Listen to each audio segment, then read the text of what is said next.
número 13, ya creo que se me perdió, creo que falta este y dos más, de el amor, y les vuelvo a decir, hermanos, de hecho, el Señor me exhortó, me instó a que en unas semanas más les pasen unas hojas, gracias a Dios también porque el Señor proveyó suficiente cantidad de hojas para ahora tener y pasar. Le damos gracias a Dios por esa provisión. De manera que podamos tener a la mano estas 15 características del amor, tan importantes, hermanos, tan importantes. No puedo recalcar la importancia que tiene el que nosotros estemos conscientes de que para poder ver la manifestación de Dios en nuestras vidas, la base de todo es el amor de Dios. Pero el amor de Dios, hermanos, no es nada más decir, ¿tú amas a Dios? Sí, sí lo amo. Si yo les pregunto a ustedes, ¿aman a Dios? Todos me van a decir, sí, amo a Dios. ¿Verdad que sí? Pero de decir el amor de Dios o amo a Dios, a manifestar el amor de Dios en las personas, en nuestra vida rutinaria o en las situaciones en las que estamos, hay un trecho grande, no porque sea imposible de alcanzar, porque en Cristo Jesús ese amor ahora como creyentes fue derramado en nuestros corazones por el Espíritu Santo. Pedro tenía una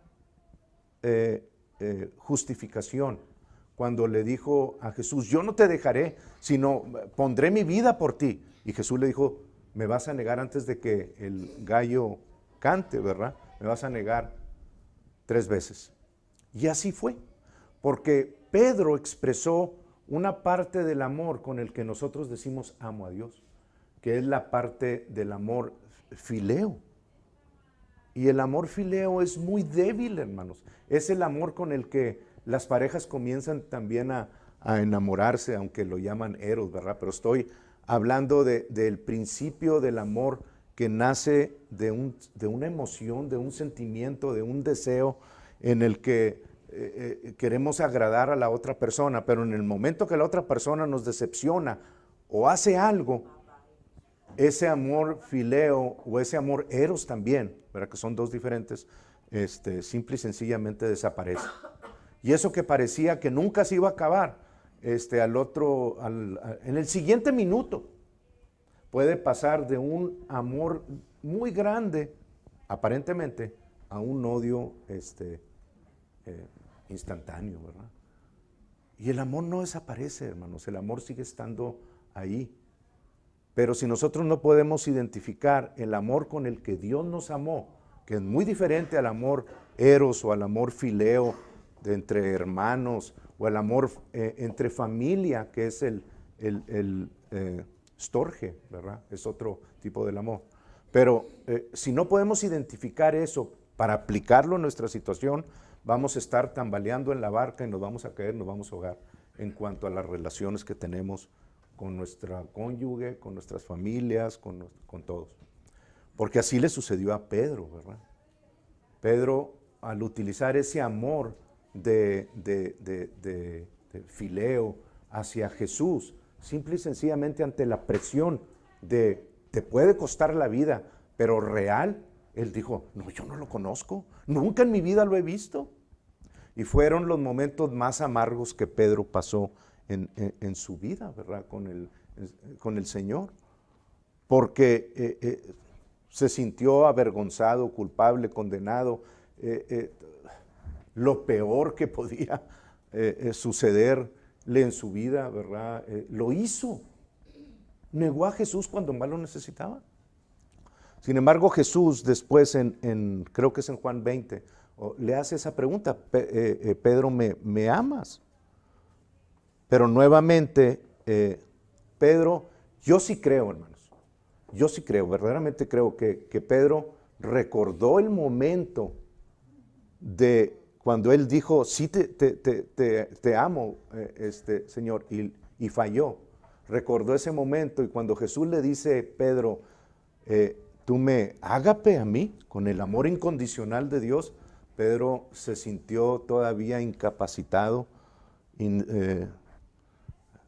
ante lo que representa ese amor agape de Dios, el cual, independientemente de lo que suceda con la otra persona, siempre Dios está presionando para atraerte hacia Él. Independientemente de lo que tú le tires a Él, Él te va a hacer consistente y te va a estar atrayendo hacia Él. Va a tratar de hacer eso, hermano, independientemente de cómo estés. La mujer que tenía 5, 6, 7 maridos, independientemente, Dios siempre va a estar actuando con su amor va a estar como un imán, ¿verdad? Siempre va a estar va a estar atrayendo, ¿verdad? Para que vengas a Él. Y Pedro le dijo, no, Señor, o sea, yo no te agape a ti, yo te fileo a ti.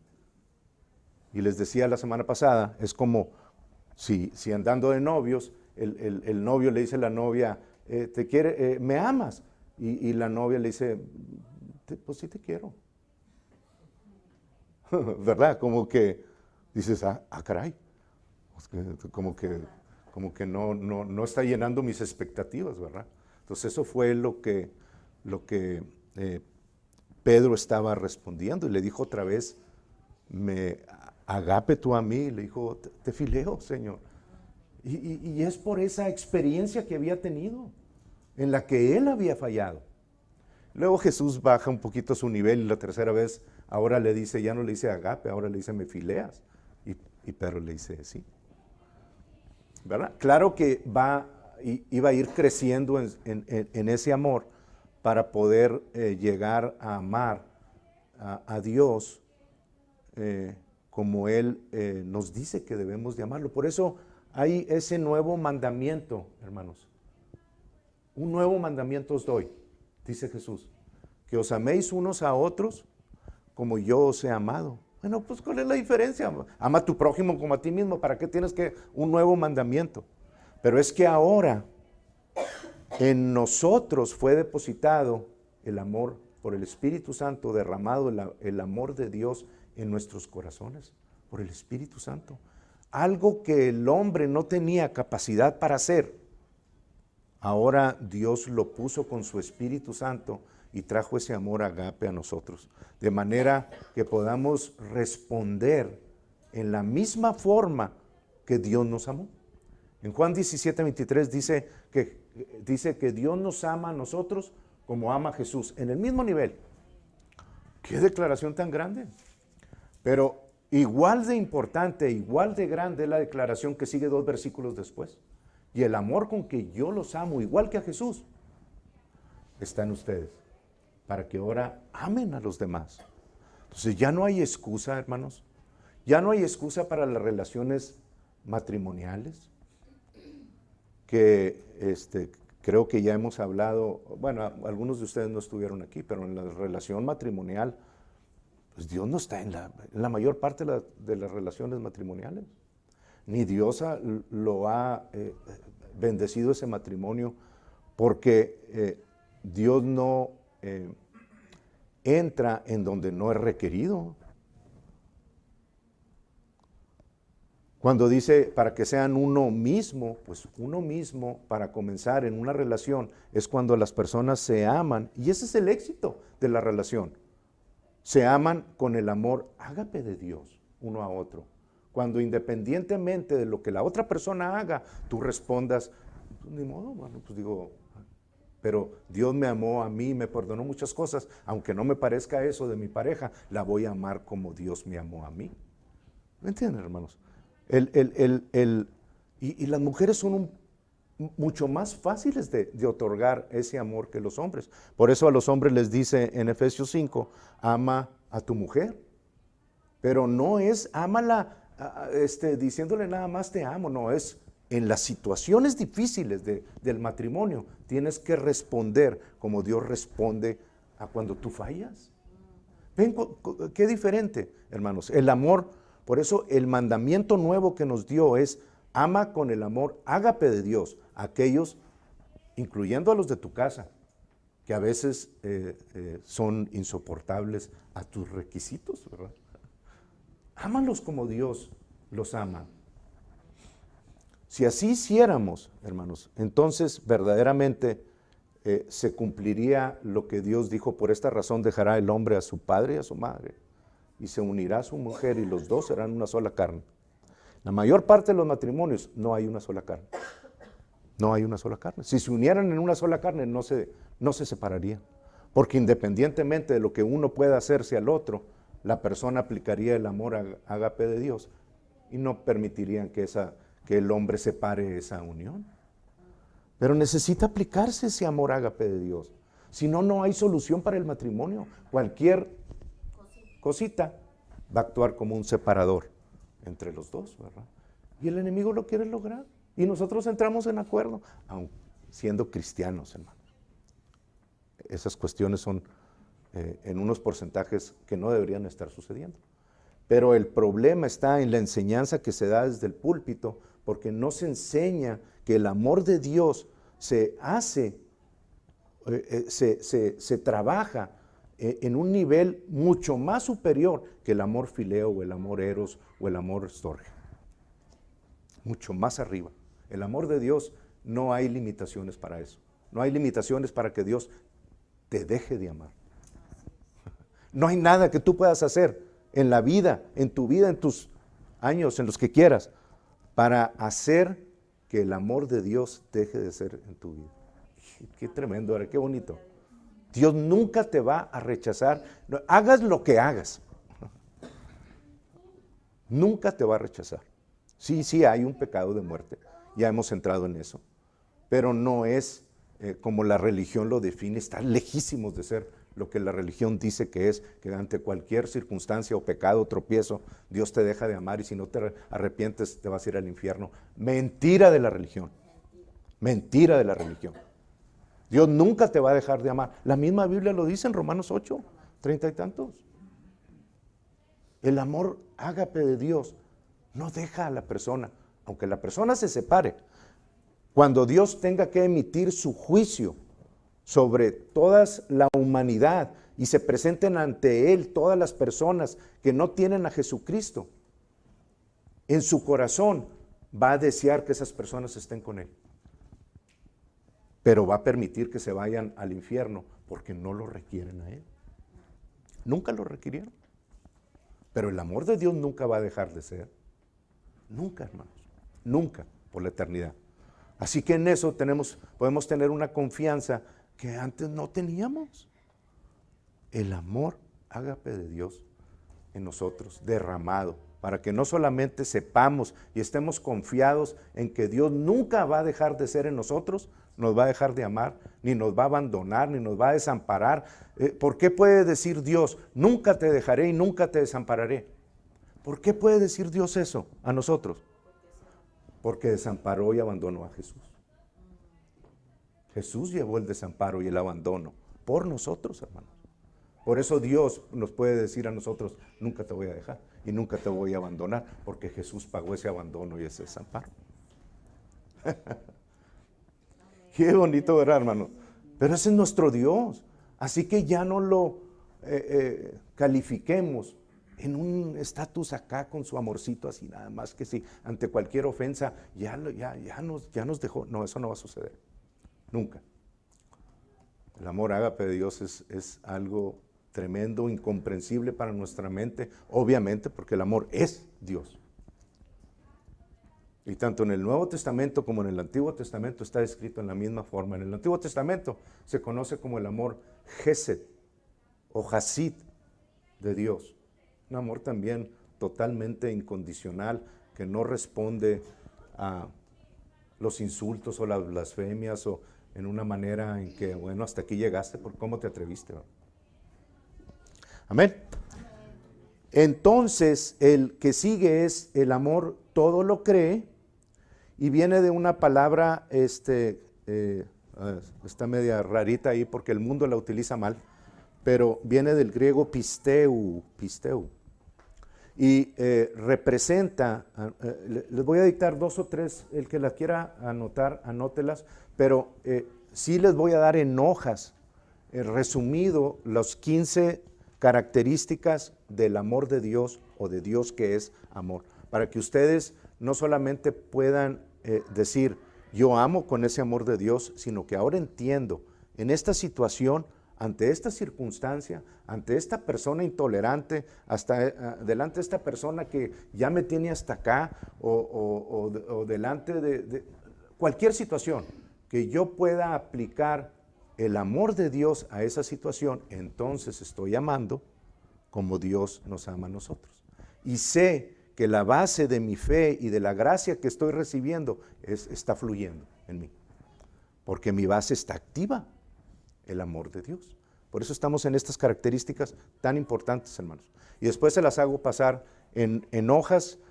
A lo mejor le voy a pedir a alguien que me ayude a pasarlo ahí en la computadora, alguien que sea ya todo definido, pero para que me ayuden eso, y luego ya venimos y sacamos copias y que cada uno tenga y lo vuelva a leer y pueda decir, ok, mira, en esta área me está faltando, en esta hora me está faltando, tengo la mecha muy corta, pues ¿me entiende? Y poder entender lo que representa el amor ágape de Dios. El que sigue es creo que es el 13 o el 12 o el 13, es el amor, todo lo cree, y es poner la fe de uno o la confianza en algo o en alguien, poner nuestra confianza o nuestra fe en algo o en alguien. Ok, y dos definiciones serían el amor ágape, obviamente de todo lo cree, siempre cree lo mejor de algo o de alguien en toda situación.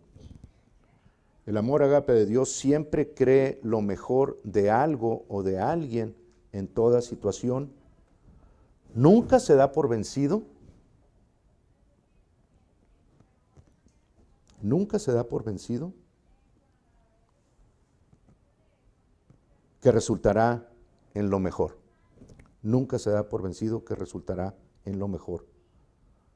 Como un ser querido no salvo, ¿verdad? Una promesa de Dios o alguna circunstancia que la vemos imposible de resolver, a eso se refiere.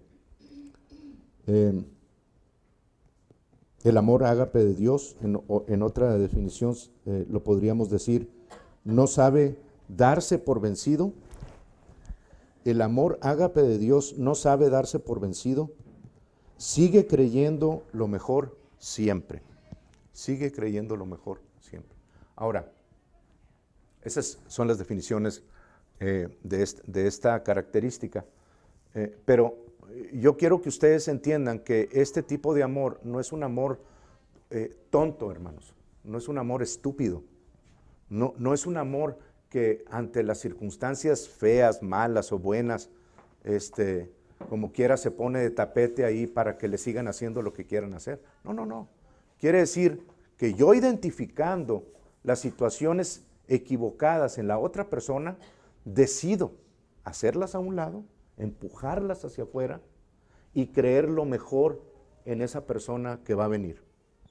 Obviamente, si tengo que poner límites, voy a poner límites para que no me dañe esa persona a mí, ¿verdad? Pero no quiere decir que la voy a odiar o que la voy a dejar de amar. No. Voy a seguir creyendo, porque el amor de Dios siempre cree y está trayendo, independientemente de las características indeseables que tenga la otra persona o la situación. ¿Me entienden? O sea, no van a dejar de amar a alguien simple y sencillamente porque ya los tiene hasta acá, ¿no? Pero tampoco se van a poner de tapete para que los pisen permitiendo esas situaciones. No, hay límites. Pero independientemente de lo que suceda, ustedes siempre van a estar procurando atraer a Dios a esa persona. Así es el amor ágape de Dios. ¿Ok? El amor todo lo cree, todo lo cree. Creo que ya nomás nos faltan dos o tres, ¿verdad? Pero los vamos a ver ya en las siguientes semanas. Amén. Gloria a Dios. Bueno, ahora voy nada más a, pues el tiempo que Dios nos permita aquí ahorita hablar y seguir sobre el tema de la gracia y el Espíritu, hermanos, ahí donde nos quedamos. Y quiero comenzar con haciendo esa diferencia y la voluntad de Dios, que ya hemos dicho que es en esta dispensación, que es la gracia. Definitivamente, estamos en la gracia, no estamos bajo la ley, no estamos para hacer, con nuestras acciones, tratar de merecer la herencia que Dios nos dio en Cristo Jesús, sino sabiendo que en Jesús tenemos todo eso ya hecho. Hay un ejemplo que escuché del hermano Creflo, que a mí me gusta mucho lo de las fiestas, hermano, porque hay, en donde quiera hayas a Jesús, en donde quiera lo encuentras, y más en las fiestas de Jehová, no fiestas judías, las fiestas de Jehová, que incluye el Shabbat, es la primera fiesta que practican todas las semanas la que más practican es la que menos vieron, ¿verdad? Porque el Shabbat representaba el descanso, el no tener que trabajar frente a un día en el que tenían que comer como quiera. Pero la manifestación de ese reposo, de ese descanso en nuestra vida es Jesucristo.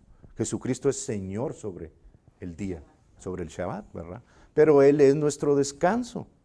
Y el descanso, como bien lo dijo Damaris, el reposo no es dejar de hacer cosas, hermanos. Tenemos que entender eso.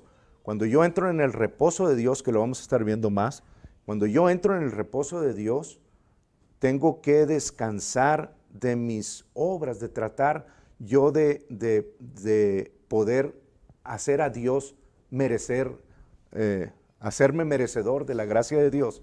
Tengo yo que dejar de hacer eso. Pero no quiere decir que tengo que dejar de trabajar, sino que reposo en medio de mi trabajo, sabiendo que yo estoy trabajando, sí, pero sabiendo que ya tengo yo todo provisto en Dios. Es muy diferente a sentarse en un sillón y decir, no, bueno, ya no tengo nada que hacer. No, reposo mientras trabajo, ¿verdad? Eso es lo que Damari nos estaba diciendo. Entonces, en el ejemplo que nos da el hermano, dice él, hay un pasaje en varias, creo que está en 3 de los 4 evangelios, acerca de la transfiguración de Jesús. Y en ese ejemplo, obviamente que Jesús llama en casi todas las situaciones, ¿verdad? Pero en ese no fue la excepción. Llama a Juan, a Santiago y a Pedro a venir con él, ¿verdad? Eran como los discípulos que más se interesaban en las cosas de Dios. Y los lleva a un monte que puede ser el monte Hermón o el monte, hay otro, Tabor. Todavía no lo ubican cuál de los dos es donde ocurrió la transfiguración, pero en esa transfiguración Jesús se transforma ante los ojos de ellos y se le aparecen a los lados Moisés y Elías, ¿verdad? Y en la interpretación que el hermano le da, es algo muy interesante, porque por eso lo comparé con las fiestas, porque hay muchas similitudes y significados en cuanto a las, por ejemplo, aquellos que asistían allá a Torre Fuerte, vieron muchos ejemplos de eso, ¿verdad? De los 5 libros, cómo los 5 libros, del Pentateuco, cada libro de Génesis, Éxodo, Levítico, Números y Deuteronomio, en hebreo tiene un significado, ¿verdad? En el principio, Génesis. Y si uno une esos 5 libros, sale una frase, ¿verdad? En el principio, Dios, ¿verdad? Se crea una frase con eso. Bueno, esos ejemplos abundan, hermanos, en la Biblia. Y en no es una excepción. Cuando Jesús llama al monte de la transfiguración y se transfigura delante de ellos a Juan, que en el griego significa Jehová da gracia o Jehová da gracia. Y hay un teléfono trabajando ahí. Y luego a Jacobo, que significa sustituto. ¿Se acuerdan cuando Jacobo y Esaú? El suplantador, ¿verdad? Bueno, Jacobo acá es lo mismo, el sustituto, el suplantador, el que sustituye a. Y el significado de Pedro, que es piedra, ¿verdad? Fue sacado de la roca, que es Jesús. Ahí lo tenemos en Mateo 16, 16, 17, 18. Pero si uno ve a lo que Jesús estaba hablando, estaba llamando a Juan, Jehová da gracia y sustituye la piedra, ¿verdad? O sea, sustituye la ley, lo que fue escrito en piedras, ¿verdad? Cuando los tenía ahí en el monte de la transfiguración. Y luego están a los dos lados, Elías y Moisés. Y Moisés representa, ¿qué? La ley. Y Elías representa a los profetas. Y de repente Elías y Moisés desaparecen y queda la gracia sola en medio, ¿verdad? Entonces, a eso vino Jesús. A darnos exclusión, por los dos lados nos muestra que la gracia sustituye a la ley. No que la ley no fue buena, la ley fue buena, la ley sigue siendo importante, tiene sus bases, pero nosotros no vamos a merecer por la ley. Bien hacemos en atender cosas que están escritas en la ley, como no comer peces sin escamas, ay hermano, pero es que todo lo santifica. Bueno, pues digo, pues entonces podemos comer alacranes y cucarachos y todo lo que queramos, ¿verdad? O sea, Dios tiene un propósito para eso. Y si te dice que son animalitos que recogen todos los sobrantes, todo el estiércol, toda la basura, todo eso que hay en el fondo del mar, en los estanques o en la tierra con los puercos. Por eso hay tantas enfermedades relacionadas con esos animalitos, hermanos. O que no tienen una pezuña hendida, ¿verdad? Entonces, atendiendo esas cosas, estaremos del lado de Dios, ¿verdad? Sabiendo que no hay ninguna de esas cosas que puede venir a mi cuerpo, ¿verdad? O sea, si hay alguien a quien le gustaban los camarones, era mi hermano. Y decidí dejarlo, cuando Dios me quitó la adicción a la nicotina, hermano, me dio o sea, no es la fuerza de la voluntad, ¿verdad? Porque esa es muy, muy pobre, muy débil, pero la fe en esa área de controlar ciertas cosas, o sea, fue la máxima expresión para mí, ¿verdad? Para alguien más puede ser los Twinkies o los dulces o yo no sé, ¿verdad? No voy a pisar muchos callos ahí, pero cada quien. La cuestión es que no fue difícil, ¿verdad? Dejar mariscos o dejar ese tipo de alimentos, ¿verdad? Ustedes traten con Dios, Dios lo tiene ahí, no se los estoy imponiendo, les estoy diciendo que es una reacción a las cosas que obviamente vienen en la ley y que son para bien de nosotros, ¿verdad?